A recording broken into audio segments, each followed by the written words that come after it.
राज्य मंत्रिमंडळाची आज दुपारी बैठकीमध्ये मराठा धनगर ओबीसी आरक्षणासह दुष्काळ आणि विविध योजनांवर चर्चेची शक्यता।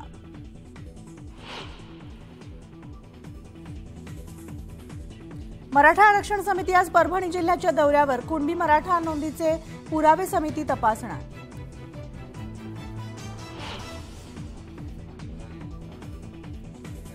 पंतप्रधान नरेंद्र मोदी यांच्या हस्ते महाराष्ट्रातील 500 ग्रामपंचायतींमध्ये प्रमोद महाजन कौशल्य केंद्राचं लोकार्पण, तर मुख्यमंत्री एकनाथ शिंदे, उपमुख्यमंत्री देवेंद्र फडणवीस, उपमुख्यमंत्री अजित पवार राहणार कार्यक्रमाला उपस्थित।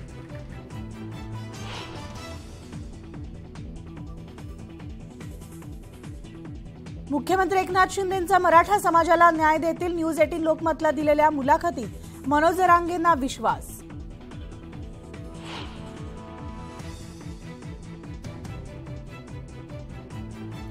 राज्यात महायुतीचे 45 खासदार निवडून येणार, भाजप प्रदेशाध्यक्ष चंद्रशेखर बावनकुळेंचं वक्तव्य।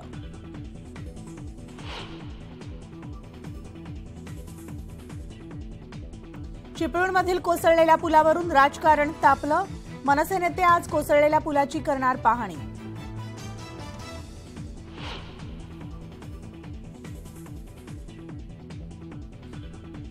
ललितच्या अटकेनंतर ड्रग्सचं मोठं रॅकेट बाहेर येईल, ललित पाटीलच्या अटकेनंतर गृहमंत्री फडणवीस यांचं वक्तव्य।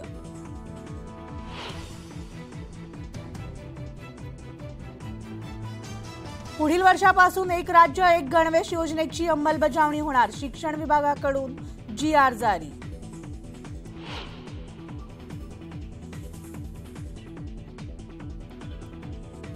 आणि वर्ल्ड कप मध्ये आज टीम इंडिया बांगलादेश आमने सामने, पुण्यातील गवंजे स्टेडियमवर रंगणार सामना।